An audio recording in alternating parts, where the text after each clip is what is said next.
Hi guys, we're here in the middle of a site viewing, but I'd like to share this with you.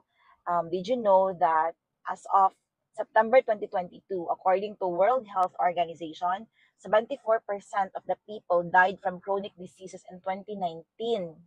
And here are the top 10 killers: heart disease, stroke, lower respiratory infections, chronic obstructive pulmonary disease, lung cancer, diabetes, Alzheimer's, diarrheal disease, tuberculosis, and cirrhosis. This is the lungs.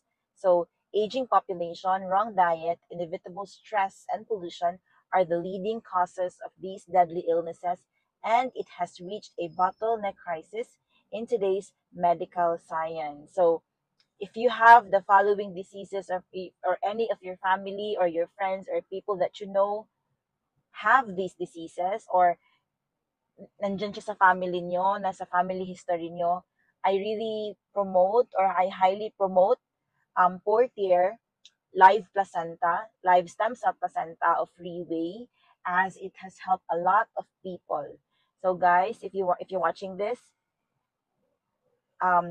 please send us a message if you're interested. Send us a message or promote this video to your friends and family who have history of the following diseases. Thank you so much.